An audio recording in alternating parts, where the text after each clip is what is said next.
Welcome back everybody. Today we're doing a empties video.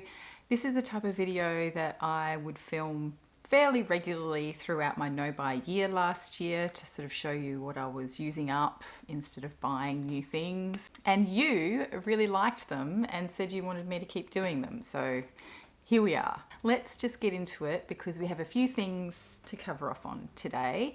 As usual, I will start with all of the fragrance products, so perfume empties and candle empties, and then I'll do the skincare and makeup and stuff at the end so that people who are here for the fragrance content can just watch that and move on, and then whoever wants to stick around for the skincare and makeup, you can stick around. All right. So I only have one perfume empty to talk about today, and I've already talked about this, so this probably won't be a surprise to any of you if you watched any of the videos that I've filmed over the holiday season, particularly my no buys over type of video that I did. I can't remember what I called it now, but the most recent bottle that I have used up since the last empties video is Narciso Rodriguez Eau de Toilette in the cube. As I've mentioned, this has now been discontinued. I think you still can find it around. I have found bottles of this available, and as tempted as I am to go pick up a bottle of it because I still can get hold of it, I was gifted a bottle of Narciso Rouge over the Christmas period, and it's an almost full 90ml bottle. So as much as I love this one, and this one is quite different to that one, but I also really like the Rouge, so I'm happy to just keep wearing the Rouge and let this go. I don't know what I'm going to do with this bottle though. I really love this bottle, but what am I going to do with an empty perfume bottle? I don't know, but I'm resistant to get rid of this. I don't know why. If you are new here, I should probably describe what this smells like to me. So I think this EDT is a more aromatic, more woody version of the other Narciso fragrances, particularly the For Her line, which is a lot more geared to florals, I think. So I feel like this is the more unisex version of the line, even though the cubes are all a little bit different to the For Her range anyway. They all have, there's quite a bit of variety, I think, in the cube line. One thing I haven't mentioned, I think, when previously talking about this is that I also think this one leans a little bit soapy compared to the other musk fragrances that I've tried from Narciso Rodriguez. So it does have a little bit more of a clean edge to it. And yeah, so if you don't like soapy leaning fragrance, I mean, it's not super soapy, but I do feel like this leans a little bit more soapy than some of the others. Perhaps that's why this one got discontinued. I mean, I can't imagine it got discontinued because of restrictions or regulations. I guess it probably just wasn't selling that well. Again, I mean, it's still more musky than soapy. I really like this one. I'm kind of sad that it's gone. All right, moving on to candles. I do have some candles here. I did do a candle video recently, so these are literally the candles that I finished up over the Christmas period. The first candle that I'll talk about is this monster here. This is Nazareth by Cia Trudon, which is one of their Christmas candles. I think in my last candle video I was trying to refer to this, but I think I called it Gloria. Gloria is a different one. I think that's a more recent one. This is like their long-standing Christmassy candle. Or maybe Gloria is not new, but in any case, it was new to me. But this is their long-standing Christmas candle, and this is the 800-gram size. I bought this in a massive sale that our local perfumery was having during 2020. And I think I ended up getting this for half price or less than half price. So I got 2 of these and a bunch of other candles. Like they had this, it's like the most unheard of Cia Trudon sale I'd ever seen. And I don't think I've ever seen it again since. And if they ever have a sale like that again, I will definitely be buying more because they're expensive candles. So what I mostly get from this is clove and orange and cinnamon, like orange rind. It's really, really festive. It really smells like the traditional Christmassy smells. It's super spicy. I just love it. I really, really love this one. And the throw on this is incredible. It's quite strong, so I do find that I don't need to burn it for very long to fill the room. My only gripe with these 800 gram sizes is that the amount of wax that's left in the bottom, even when the candle is finished, like, I don't know if you'll be able to see it, but the bases of the wick in here are pretty long. So you can see the stem, or maybe you can't, but they're probably a good 3 to 5 centimeters maybe before the wick even starts. So like these are burned down to the very last stub effectively. Like you can't, there's no more wick to burn. There's like this plastic coating around them. So that means that the length of those stubs, that is the depth of unburned wax that was left in the bottom of this. And I've never finished one of these sizes before, so I was a little bit shocked at how much wax was left in the bottom, and I was a little bit sad because I was thinking, I really want to use that up. So what I've done is, I've done my usual thing where I pour the boiling water in, and it took quite a few goes because there was so much wax in the bottom. The water would cool before it could bring all of the wax to the top. But I pour the boiling water in, it melts the wax, and then it floats to the top, and then I can remove a disc of wax at the top. And so I've ended up with this quite thick, disc of, or chunk of wax that's remaining. And I think what I'll do is I'll let it dry, and I might put it in little bags or something and stick them in my drawers, because there's still so much fragrance left in that wax that I feel like it's a waste to just throw it away. I could do that, or I could also put it in a wax melt burner and use it that way to fragrance the room. So I think what I'll do is just probably use it in my drawers because it's such a beautiful smell. So I have been burning this every Christmas for the past 3 years since I bought this candle, and it took me 3 years to get through it. I've also burned it sometimes during the year as well. I don't always just burn it at Christmas. It's a massive candle. It lasts forever. So really, really enjoyed that one. I do have another one, but behind me right now, so this one is the one that used to sit behind me here, and you can see I've got a different one there. That's a blue one, and that is the fir. So the next two, I was a little bit naughty. I bought some candles from Bath and Body Works as gifts for other people for Christmas, and they had this sort of thing going where if you bought a candle of this particular size, you could get 2 for the price of 1. And I've never bought Bath and Body Works candles before, but everyone keeps talking about Bath and Body Works candles, and I thought, I've just got to try them. See what the big deal is. These ones were ones that came as a 2 for 1, and I had planned on gifting them, but in the end I went in a different direction and got this person music stuff instead. I'm glad I got to try them. I don't really know much about where Bath and Body Works source their materials from and stuff, so I don't know if they're good quality materials. The candles seem to be reasonably priced. I wouldn't say that they're super cheap, but when you think about, well, I guess they were quite cheap because these were 2 for 1. I think this size normally goes for $60, and obviously I got them for $30 over Christmas because it was 2 for 1. So the first one is the Mahogany Teakwood High Intensity. I had a feeling this one would be good. I have a real thing for teakwood, particularly in candles. I just love the smell of teakwood. This is it is definitely a sort of, I guess, a more masculine leaning type of scent. I love notes of wood and smoke and leather for candles to fill a room, because I just feel like that gives it such a rich, opulent feel to a room. And this did not disappoint. It was really good. It had decent scent throw. It wasn't even though it says high intensity, I didn't feel like it was super strong, but if I had the candle near me, I could definitely smell it. You definitely get the lavender in here, which gives it, I guess, of a type of a male cologne bent to it, but the woods in here are quite dark and they're really woody and really dry, which I really, really enjoyed. So I would recommend this. So that is the Mahogany Teakwood High Intensity from Bath and Body Works. And then I also have this other one called Vanilla Birch, which has notes of white birch, Madagascar vanilla, and sandalwood. I got this one because I had finished my evergreen candle from Urban Alchemy Candles, and I was missing that really piney green type of fragrance.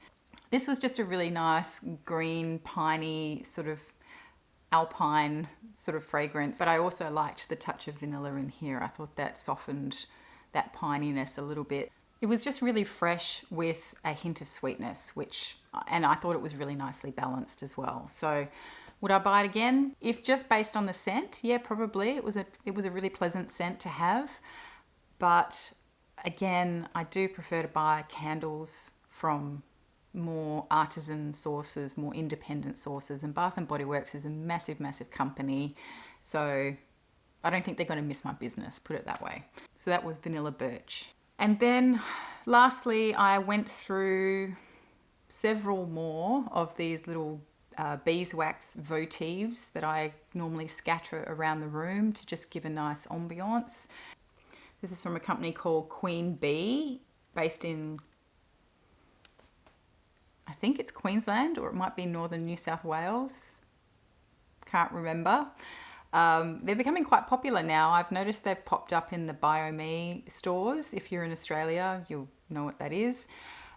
So I'm really pleased to see that they're in there. Maybe they've always been in there and I've just never noticed before.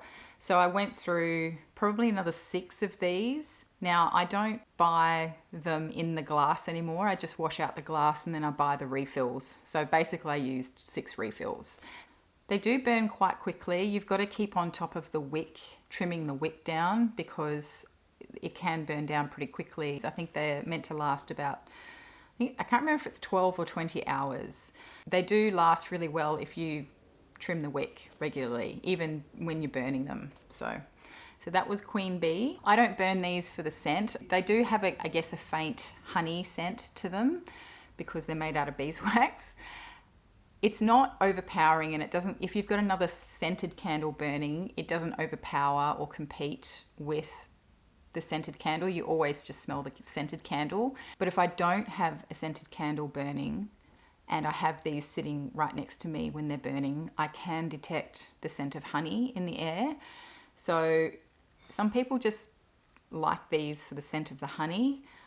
That's not how I burn these. I just burn these purely for the ambiance because they give off this really beautiful, warm light, and it's just really comforting and nice. So I tend to burn these almost every day. I do go through a lot of them. And that was it for candles, really. I'm not working from home every day anymore, so I just don't burn as many candles. All right, skincare. Let's start with the little sachets and things, the samples, and then I will move on to empty tubes and things. Let's start with the empty sachets and samples. This is a sample of Avène's Derm Absolu Recontouring Mask. This I really liked. It feels really moisturizing. It does stay a little bit tacky on the skin. Obviously, I just use this at night time. I loved the smell. It does have a fragrance in it. I think most of Avène's skincare do have fragrance in them. So if you're sensitive to fragrance in skincare products, then just be aware of that.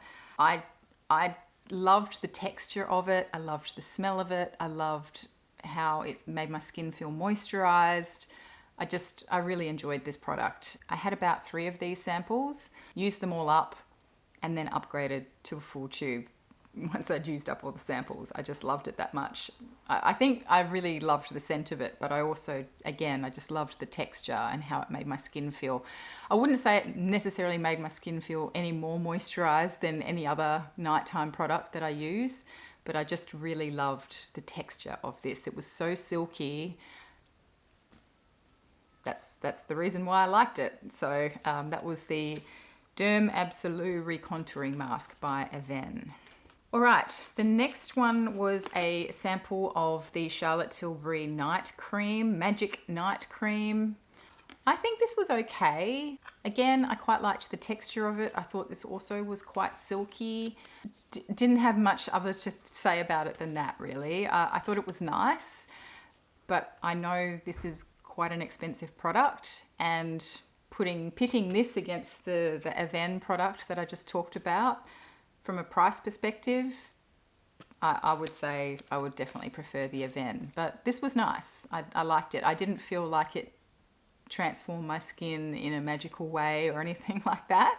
So perhaps the title is a little bit misleading, but yeah, I did find it to be very nourishing.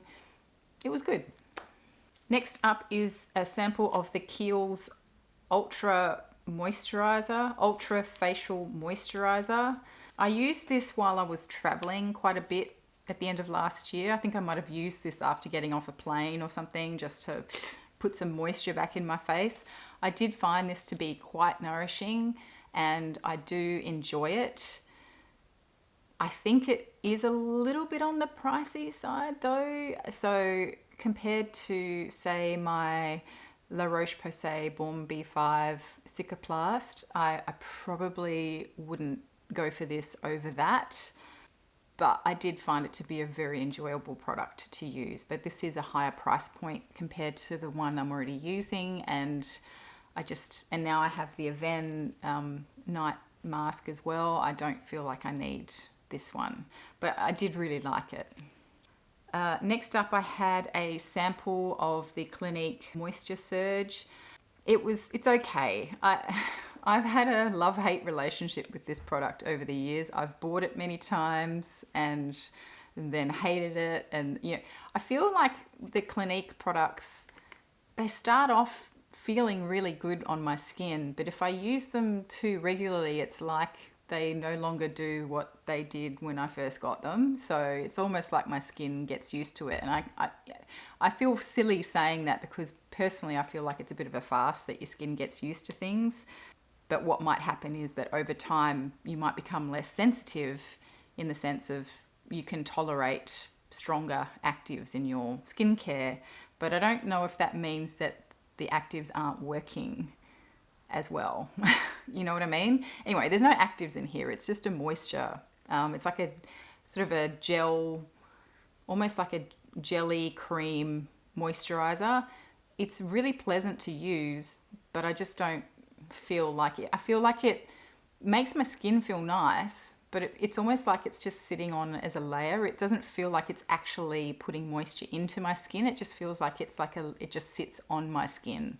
And that's always been my gripe with this product. I love the sensation of putting it on. It's very cooling and it's really nice because it has that gel-like consistency, but I just don't feel like it really puts moisture into my skin. It's like it just sits on the surface and gives it a nice texture. Anyway, so that's that one. This is a sample of the Rock Multi-Correction Tone and Lift Night Cream. What a title, hey? Again, I used this when I was traveling, and always after a flight or being on a plane, I try and use some extra heavy creams on my skin at night time to try and put some moisture back into it. It's fine. I don't think I had any outstanding. It was fine, and it's hard to know when you just use one. I didn't have any grossly adverse feelings to it or grossly positive feelings towards it. So take from that what you will. I feel like it did the job. Gave me some moisture, felt really thick. Actually, this was quite a thick consistency, if I remember correctly. I should have taken notes and I forgot on this one. So I think it was fine. Not outstanding, not terrible, just fine. Okay, so I also had a few of these Avène Hydrants Aqua Gel Night Hydrating Mask samples, and I really enjoyed using this. I thought it felt more like a serum than a mask to me when I was putting it on, because it had that sort of serum-y gel cream sort of consistency, which I really like, but it did stay on like a mask. Like it did feel like a mask once it was on my skin, and I was very slick looking for, you know, pretty much the whole night. So I went through a handful of these. I think I had 5 of them. I used up all of them. I really, really liked them. So maybe once I've used up the other Aven product, which was the recontouring mask, maybe I'll switch it out with this one, because I just really enjoyed using this product. I loved the other product as well. I feel like this one was, I think it might have had a fragrance to it. It did have a slight fragrance to it, but it was different to the recontouring mask. I think the recontouring mask, it was more like a rosy sort of fragrance, or a rose water type fragrance. This one felt more fresh and maybe cucumbery type of scent. So I really enjoyed this product. I recommend. As always, I went through some sunscreen. I used up, I'm missing a bottle of my usual La Roche-Posay liquid 50 plus stuff that I normally use. But in addition to that, I also used up this, which is Anthelios Ultra, and this is for sensitive eyes. This is a cream, and it's a lot thicker and a lot more moisturizing, I find. And as much as I love the liquid milk lotion stuff that I normally use, I'll try and put a picture of it here somewhere. However, this one is one that I have been loving lately. Normally I don't wear this one as much. I do always have a tube of this in my drawer, but I always normally gravitate towards the lotion. But lately, because I'm still using isotretinoin, I have been finding that this is much, much better for me, because it's a lot more moisturizing. It's a thicker cream, so it really sort of feels like I'm getting a lot more moisture sitting on my skin. So if you have oily skin, or you don't like the sensation of a cream sitting on your skin,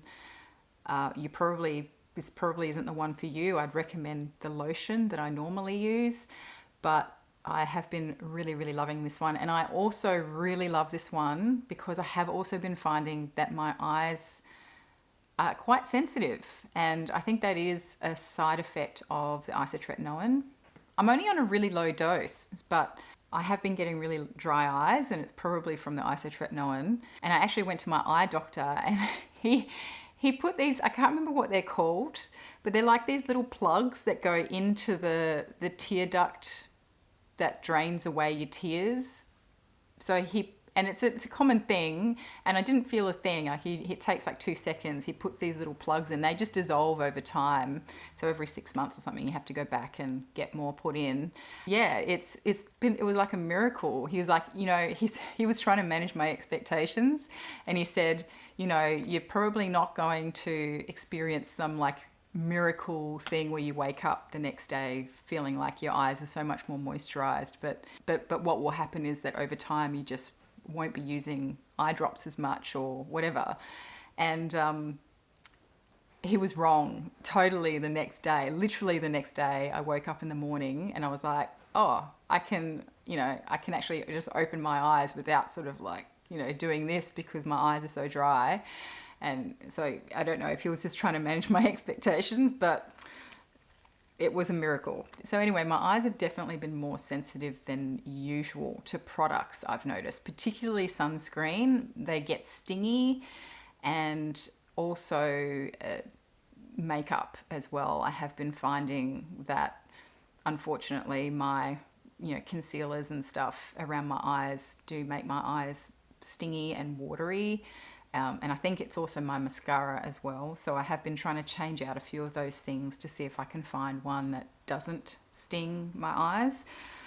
So for that reason, this has been really, really good, because it is built for sensitive eyes, basically. So it doesn't sting my eyes. And because I put it everywhere. I put it on my eyelids and everything. So, which probably isn't great for makeup because it is quite dense and moisturizing. So anyway, I don't wear a lot of eyeshadow on a day-to-day basis, mostly only on these videos.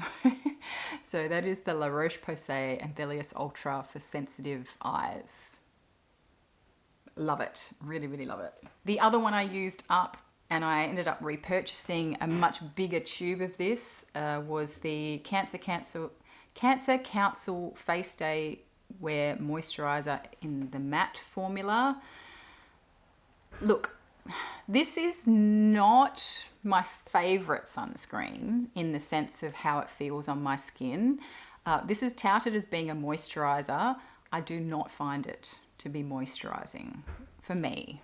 And probably because it is a matte formula, there's probably something in there that just makes it not feel as moisturizing. But I do feel like my skin needs more than this. So I use this like a normal sunscreen where I put my moisturizer on first and then I put this on second. But what I love about this is the quality of the sunscreen that's in here and the price that you get it for. And because it is very light wearing, I find it's probably good for people, unlike me, who are hesitant to use lots of sunscreen because they don't want it to feel slick on their skin. They don't want their skin to feel greasy. Your skin will not feel greasy with this, and you can go to town. I bought the big tube of this, so it's like, I guess, double the size. And I will literally like have my whole palm of my hand will just be like one big blob of sunscreen, and I will smear it all over. And then, I don't know, within a few minutes, you wouldn't even know that I've got it on. So it's great for that. It's great for teaching people to wear more sunscreen because it doesn't feel like you're wearing sunscreen. But personally for me, I do feel like I need more moisture than this provides. So I do still use a moisturizer with this. But I do love this, and I usually use this one for reapplication. So I might use this in the morning, and then when I'm reapplying in the afternoon, I tend to use this one because it's not as heavy, and because I will obviously be putting it on over makeup and I just pat it on. I just find that this, because it's so rich and nourishing, it probably would move my makeup around a bit more, but I feel like this is such a light formula. You can just pat it on and let it sink in and it'll disappear and you've got more sunscreen on. So, and I have to mention, this was a recommendation from one of my subscribers here, James. Thank you so much for putting me onto this. We now have, I will also say that we now have this in all of the different formats. There's also a zinc formula one in this range, which I do use every day as well. I put that on the back of my hands and the side of my neck because this is kind of, these are kind of areas where I don't necessarily reapply as regularly as I should. With my face, I do. Yeah, and my hands, because you're washing your hands and stuff throughout the day, I just find the zinc one is better. Mentally, I think the zinc one is better because it sticks more. It's definitely more sticky. And it's more water resistant. The zinc formula, it does go on white, but then I don't, because I'm putting it on my hands, I don't really care, but it does disappear. It's one of those formulas that it sort of melts into your skin and it eventually disappears. Whether it would have a white cast on your face, I don't know. I haven't tried it on my face. I normally just put it on my hands and the sides of my neck. That was a really long spiel about sunscreen. Again, I think I do that every time, don't I? I forgot about this little ampule sample I had. Oh my gosh, I can't read it because I don't have my glasses. Midnight Recovery Concentrate from Kiehl's. It was just like a night oil, but it was quite light. It didn't feel like a really heavy oil. I actually quite liked this, but I do like the sensation of putting an oil on my skin at nighttime. Look, at nighttime, I go to town. I just slather everything on just because I'd want all the moisture, so it's pretty funny. Matt laughs at me because I think that the term that's been thrown around on YouTube is glazed donut, and he laughs and calls me a glazed donut when I come out of the bathroom after doing my nighttime routine. It's just like I'm an oil slick, but I love it. The next one is a serum. It's the Thirst Trap Juice from Wishful, which is the Huda Beauty brand. I don't know. It was okay. It wasn't my favorite. I didn't feel that as a serum it was particularly moisturizing. The way I used this was after having a shower or washing my face, I would throw some of this on to sort of counteract the water evaporating off my skin and making it feel dry before I got around to putting my more heftier serums or moisturizers on. So I didn't really think this was great as a serum for moisture, as a moisture treatment, but it was an okay serum to use during the day. It's just a lightweight serum to have underneath my skincare. But I didn't really feel like it did much more than that. And maybe it's not meant to, I don't know. But for the price, I'm not sure I would buy this again. I don't think it was super expensive from memory, but for the price, I feel like there's other stuff you can get that probably does a better job or the same level of benefit with a much lower price tag. I went through another tube of my Cicaplast Born B5 cream from La Roche-Posay. I've talked about this a lot over the past year because I've been using it a lot. I love this stuff. I think it's great. It's thick, it stays on your skin. I feel like it really moisturizes. I feel like it really calms it down too if I've had any sort of adverse reaction to something, which thankfully hasn't been the case for quite some time. But particularly when I had acne and stuff, I feel like this really sort of calmed it down. It didn't clear up the acne, but I feel like it took a lot of the redness down, or helped to just make it feel a bit calmer. But anyway, so this is a miracle product to me. I love this stuff. It's so hard. It's like hen's teeth now, though. It's really hard to get. I don't think it's been discontinued, but I do feel like it's either become more popular or supply chains are just slow and it's taking longer to come into the country. So maybe it's a combination of both, which is why they're selling out quite regularly of this stuff. All right, and then finally we're on to makeup. I used up a tube of the Maybelline Sky High tubing mascara. I did replace this. I'm not wearing it today, but I did replace this. I know this has been getting a lot of love on YouTube lately. I mean, I just picked this up in the supermarket when I was in there one day and I saw that it was a tubing mascara and I thought, perfect, maybe it'll replace my very pricey Kevyn Aucoin mascara, which I love. And I don't know if I love this. It is a great mascara, don't get me wrong. It's a great tubing mascara for the price. So when this goes on sale at my supermarket, I can pick this up for about $12. So that's a definite positive. It's also great because even after you've been using it for a month or two, it doesn't get clogged, it doesn't get clumpy, and the brush in here is really great, and it just glides on really smoothly onto your lashes. It's buildable as long as you work quickly before it dries, because I feel like once it dries, it's hard to build up, but that's the same with any tubing mascara. My gripe with this product, a couple of things. I think my eyes are sensitive to it. I think there's something in here that stings my eyes, and when I wear this particular mascara, I just notice that my eyes feel a little bit more watery, or like they sting a little bit. So I think I have narrowed it down to the fact that it is this mascara. Second of all, but that's just something that's going to be personal to me, it might not have that effect on you. So if you love this mascara, don't come at me. It's just that's my reaction to it.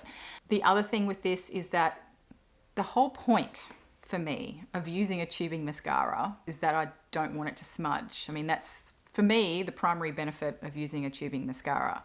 The downsides of using a tubing mascara is that it's hard to get extra volume. They can make your lashes look a little bit spidery. I don't know what else to tell you. Like there's pros and cons to using a tubing mascara. I like using a tubing mascara on days when I'm going to work and I just want something that's going to last all day and it's not going to smudge on my face and it looks okay. And it looks subtle because I don't want to go wearing a full face of makeup to work. My workplace just isn't like that. So I don't feel like this fulfills my requirements for a tubing mascara because on me, this does actually smudge every single day. I end up coming home or I'll walk into the bathroom at work or something and I'll inevitably have like 2 little lines under here, which are just my mascara has smudged. So I don't, for that reason, even though I did repurchase this again, I don't think I'm going to repurchase it again after I've used up the one or after I replace the next one. I need to find an alternative So please give me your recommendations for a tubing mascara that doesn't sting your eyes and doesn't smudge. Although the eye stinging, again, is subjective. And finally, I have used up my Ilia concealer. I don't know, it's just a tube of concealer. I don't know what to show you. I can't remember the name of it, but I will put it on the screen. It's True Something Serum, and it's in the shade Chicory. I really like this. It probably leans a little bit on the yellow side in terms of matching my skin tone, but I feel like it blended beautifully into my skin.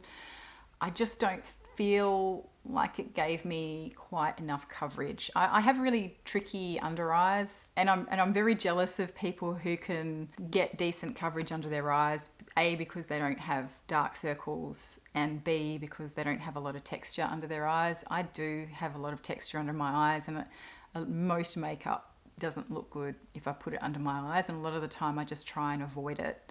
I find the Bobbi Brown color corrector works really well under my eyes in terms of blending into my skin and not collecting in creases and things. But it's not a concealer, it's a color corrector, so it doesn't actually provide a lot of coverage. And I'm still trying to work out my under eye scenario, and I find that a lot of the stuff that gets touted on YouTube and Instagram in the beauty community just doesn't work for me, because the stuff is too cakey, it breaks up on my skin, or it settles into every little bit of texture that's under my eyes, or it doesn't do anything to help cover the dark circles. So it is a bit tricky for me. I can't really, and it's not like I feel like people are deliberately being misleading. I just think that some people can get away with a lot of that sort of stuff, but I can't. I do have difficult under eyes. But I have recently discovered an Australian beauty YouTuber called Martina Lily. She's still fairly small. I think she's got about 9,000 subscribers at this point, although she's been on YouTube for quite a while. And she has the same issue as me. She talks about all of the really popular concealers and how they don't necessarily work for her for the same reasons they don't work for me. She's got dark circles, she has texture.